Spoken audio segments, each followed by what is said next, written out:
really, my yoga is easy. And the word, therefore, basically denotes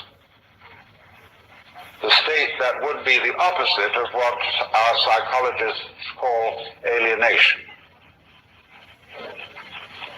or what Buddhists call Sakaya Drishti, the view of separateness, the feeling of separateness, the feeling of being cut off from being.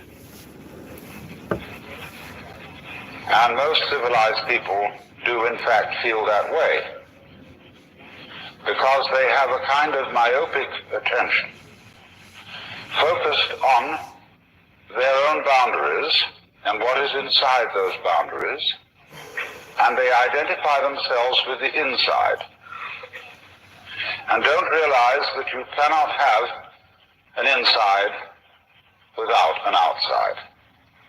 That would seem, wouldn't it, to be extremely elementary logic, that we could have no sense of being ourselves, of having a personal identity, without the contrast of something that is not ourselves, that is to say, other.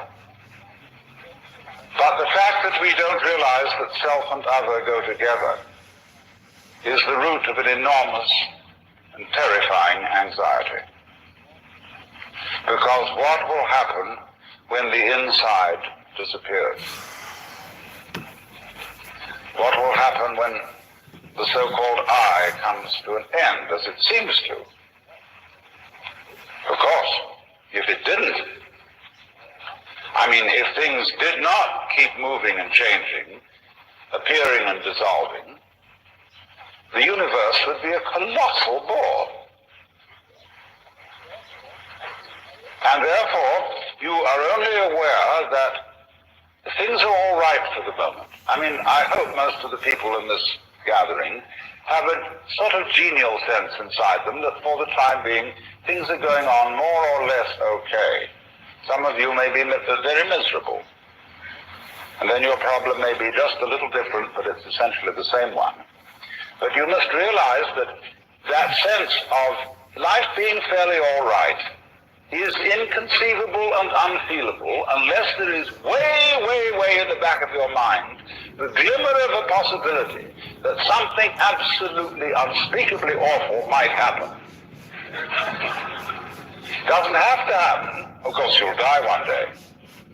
But there always has to be the vague apprehension, the hintergedanke that the awful awfuls are possible. It gives spice to life. Now, these observations are in line with what I'm going to talk about tonight, the intellectual approach to yoga. There are basically certain principal forms of yoga. Most people are familiar with Hatha yoga, which is a psychophysical exercise system, and that's the one you see demonstrated most on television because it has visual value. You can see all these exercises of lotus positions and people curling their legs around their necks and doing all sorts of marvelous exercises. And they're good exercises. The most honest yoga teacher I know is a woman who teaches Hatha yoga and doesn't pretend to be any other kind of guru. And she does it very well. Then there is Bhakti yoga. Bhakti means devotion. And I suppose in general you might say that Christianity is a form of Bhakti yoga, because it is yoga practiced through extreme reverence for and love for some being felt more or less external to oneself, who is the representative of the divine. Then there is karma yoga. Karma means action, and incidentally that's all it means. It does not mean the law of cause and effect. When we say that something that happens to you is your karma, all it's saying is it's your own doing. Nobody's in charge of karma except you. Karma yoga is the way of action, of using one's everyday life, one's trade, or an athletic discipline like sailing or surf riding or track running as your way of yoga, as your way of discovering who you are. Then there's Raja Yoga. That's the royal yoga. And that's sometimes also called Kundalini Yoga. And that involves very complicated psychic exercises having to do with awakening the serpent power that is supposed to lie at the base of one's spiritual spine and raising it up through certain chakras or centers until it enters into the brain. There's a very profound symbolism involved in that, but I'm not going into that. And then finally there are several others. There's mantra yoga. Mantra yoga, which is the practice through chanting of humming, either out loud or silently, certain sounds which become supports for contemplation, for what is in Sanskrit called jhana. And jhana is the state in which one is clearly awake and aware of the world as it is, as distinct from the world as it is described. In other words, in the state of jhana, you stop thinking. That is to say, you stop talking to yourself and figuring to yourself and symbolizing to yourself what is going on. You simply are aware of what is. And nobody can say what it is because, as Korzybski well said, the real world is unspeakable. It's a lovely double take in that. But that's jhana. That's zazen, where one practices to sit absolutely wide awake with eyes open, but not thinking. It's a very curious state, incidentally. I knew a professor of mathematics at Northwestern University who one day said, "You know, it's amazing how many things there are that aren't so."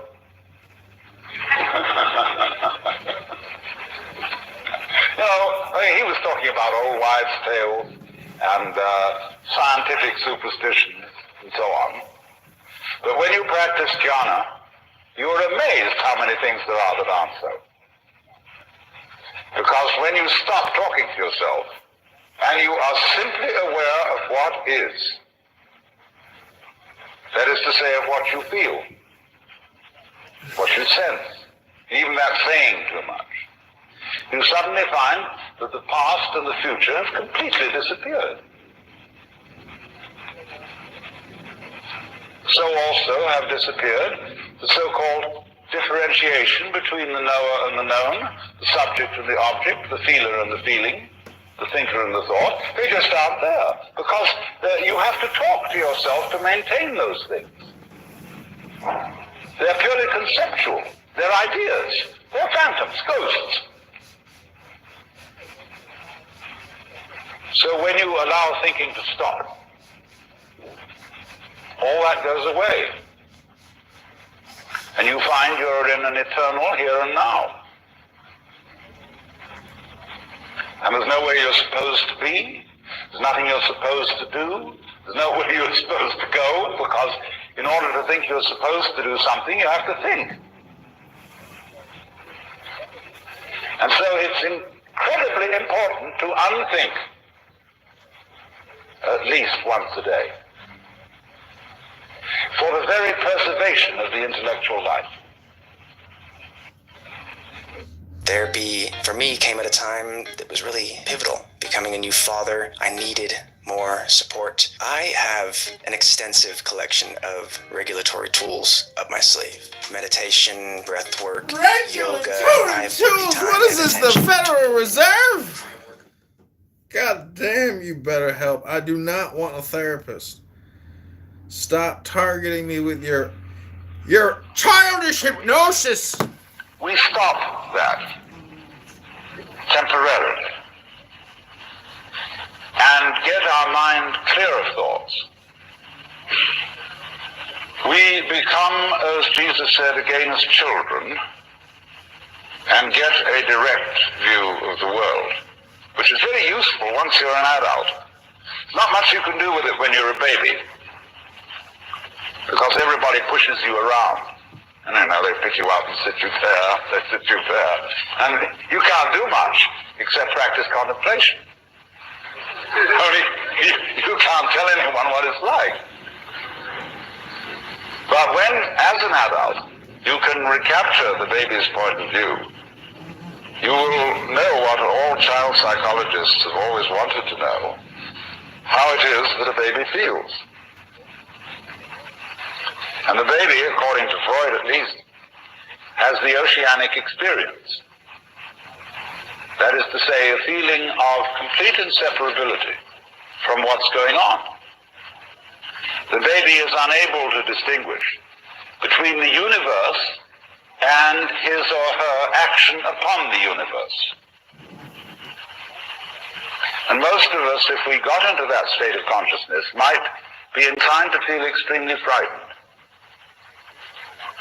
And beginning to ask, who's in charge?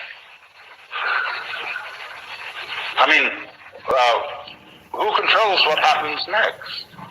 We would ask that because we are used to the idea that the process of nature consists of controllers and controlees, things that do and things that are done to. This is purely mythological.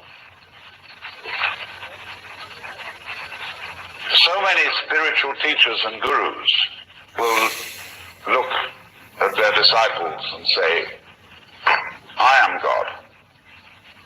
I have realized. See? But the important thing is that you are. Whether I am or not is of no consequence to you whatsoever.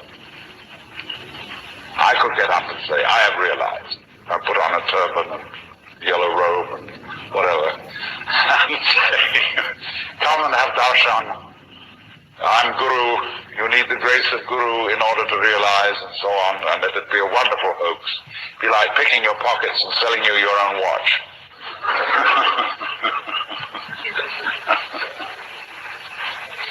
But the point is, you are. Now, what are we saying when we say that? We're obviously saying something very important. Alas and alack, there is no way of defining it. That is to say, going any further into words about it. See, when a philosopher hears such a statement as Tattvamasi, you are it, or there is only the eternal now, the philosopher says, I don't see why you're so excited about it. What do you mean by that? And that he asks that question because he wants to continue in a word game. He doesn't want to go on into an experiential dimension. He wants to go on arguing because that's his trick.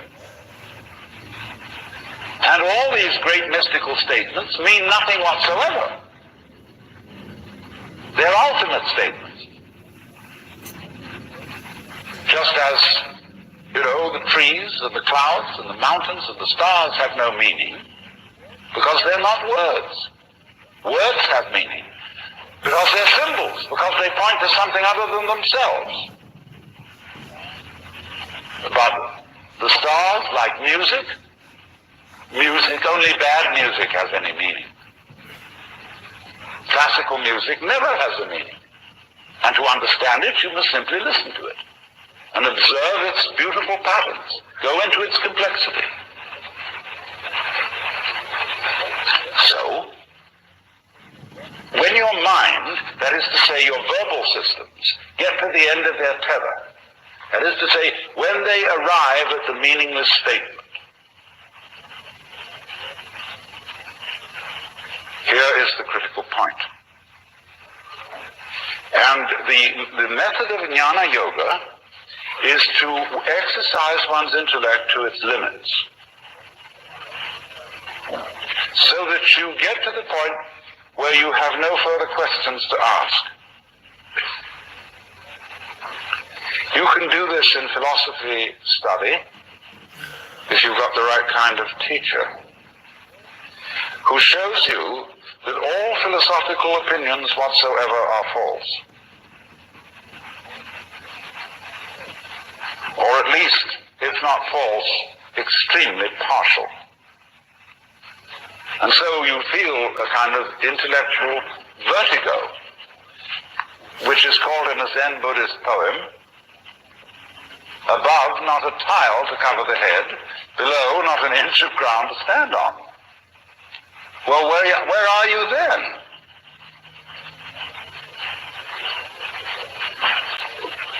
Well, of course you always were. You discovered you're it. And that's very uncomfortable, because you can't grab it. See here, I've discovered that whatever it is that I am, that's not something inside my head. It is just as much out there as it is in here, but whatever it is, I cannot get hold of it. Well, that gives you the heebie-jeebies. You get butterflies in the stomach, anxiety, traumas, and all kinds of things. But this is all explained by Shankara, the great Hindu commentator on the Upanishads, the great master of the non-dualistic doctrine of the universe, when he said, that which knows, which is in all beings, the knower, is never an object of its own knowledge.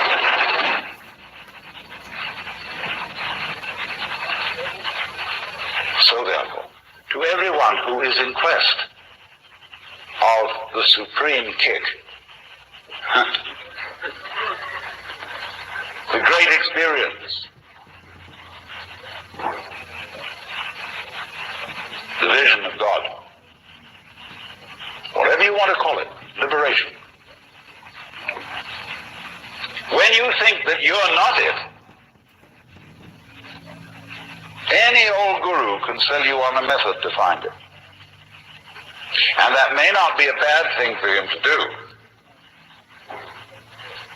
Because, as Blake said, a fool who persists in his folly will become wise.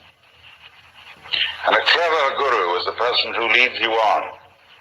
Here, kitty, kitty, kitty, kitty, kitty. I've got something very good to show you. Yeah. You just wait. Oh, but you've got to go through a lot of stages yet. You say, can I get that? Oh, I want to get that. You know, all the time it's you. I was talking with a Zen master the other day. And he said, you should be my disciple. I looked at him and said, who was Buddha's teacher? And he looked at me in a very odd way and said,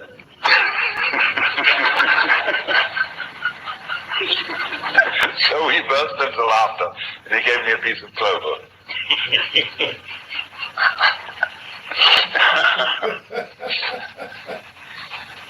So,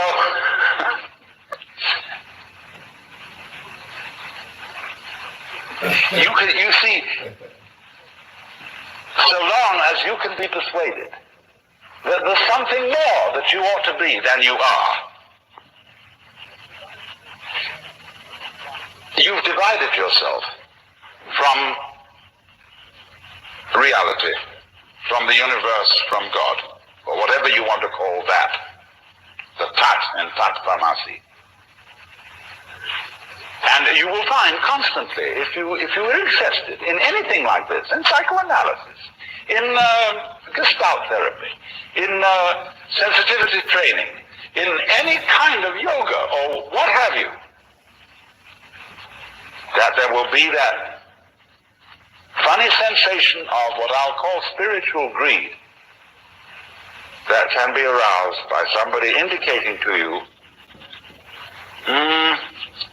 There are still higher stages for you to attain. You should meet my guru.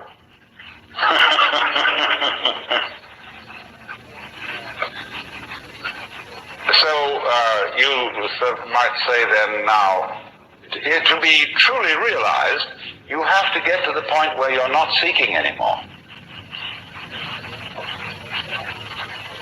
So then you begin to think, well, we will now be non-seekers. Like disciples of Krishnamurti, who, because he says he doesn't read any spiritual books, they can't read anything but mystery stories. Becoming spiritually unspiritual. Well, you'll find that too is what is called in Zen legs on a snake. It's irrelevant. You don't need not to seek. Because you don't need anything.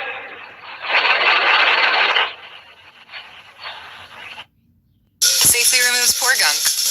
Just like that. The #1 trusted blackhead remover. Biore. And I mean, it's like crawling into a hole and pulling the hole in after you. And the great master of this technique was a Buddhist scholar who lived about 200 AD called Nagarjuna.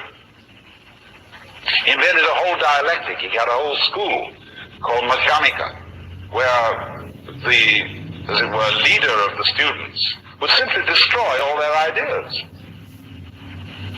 Absolutely abolish their philosophical notions. And they get the heebie-jeebies. They see he didn't have the heebie-jeebies. He seemed perfectly relaxed and not having any particular point of view. Well, they said, teacher, how can you stand it? We have to have something to hang on to. Who does? Who are you?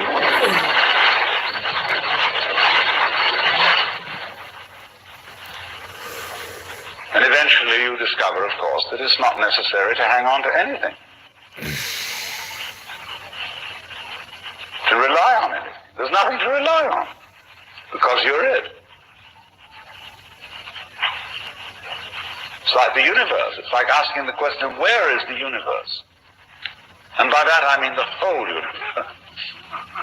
Whereabouts is it in space? Everything in it is falling around everything else, but there's no concrete floor underneath for the thing to crash. Because the space, you can think of infinite space if you like. You don't have to think of curved space. The space that goes out and out and out forever and ever and has no end. What is that? Of course it's you. What else could it be? Only the universe is delightfully arranged, so that as it looks at itself, in order not to be one-sided and prejudiced, it looks at itself from an uncountable number of points of view. We thus avoid solipsism, which, as if I were to have the notion that it's only me that's really here, and you're all in my dream. Of course, that point of view cannot really be disputed, except by imagining a conference of solipsists, arguing as to which one of them was the one that was really there.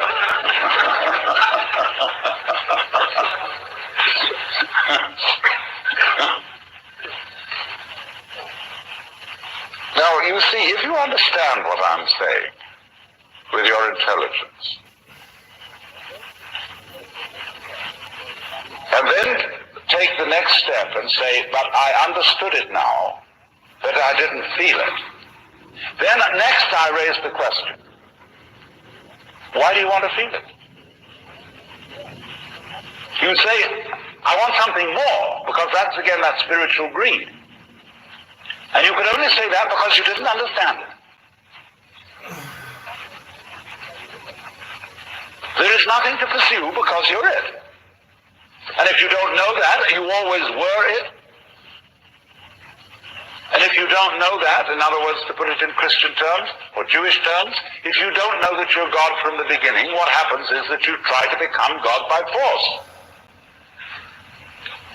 Therefore, you start being violent and obstreperous and this and that and the other. All our violence, all our competitiveness, all our terrific anxiety to survive is because we didn't know from the beginning that we were it. Well, then you would say, if we did know from the beginning, as in fact you did, when you were a baby, well, then everybody says, well, nothing would ever happen. But it did happen, didn't it? And it's, some of it's pretty messy. But what people don't realize is they say, well, take the Hindus. It's basic to Hindu religion that we are all God in disguise and that the world is an illusion. All that is a sort of half-truth. But if that is the case, if Hindus, and really awakened Hindus, by the knowledge of their union with the Godhead, would simply become inert, why then Hindu music? The most incredibly complex, marvelous technique. When they sit and play, they laugh at each other. They're enjoying themselves enormously with these very complicated musical games. But when we come and the symphony orchestra gets up, everybody dresses in evening dress and a serious expression, and all the audience is down, and it's like it's in a kind of church. And there's none of that terrific zest where the drummer, the tabla player, laughs at the sarod player as they compete with each other in all kinds of marvelous improvisations. So, if you do find out, by any chance,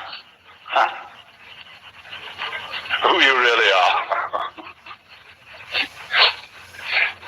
you, instead of becoming merely lazy, you start laughing.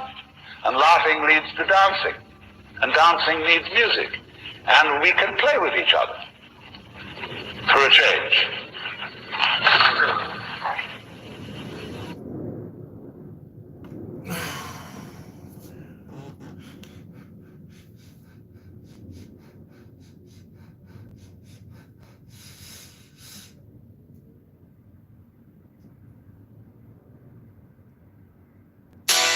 Harbor Freight knows on any given day, we're all mechanics, DIYers, and training wheel taker offers. We All also right, know everybody. That's my yoga show. Go to meditationyogacenter.com. Whoever's watching, God bless you. Health, wealth, love, peace of mind, happiness, and strength. I got work to do.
What predicts divorce?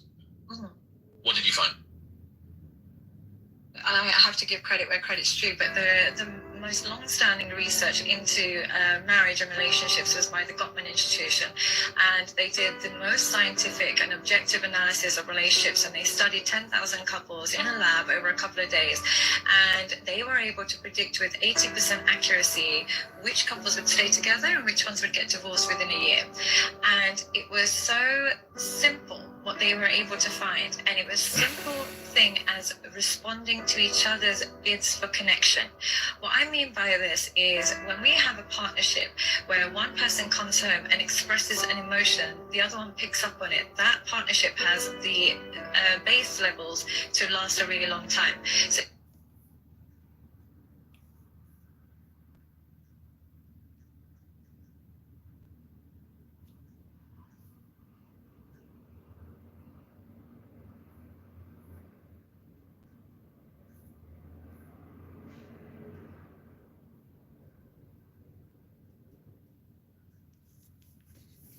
You still here? The show's over.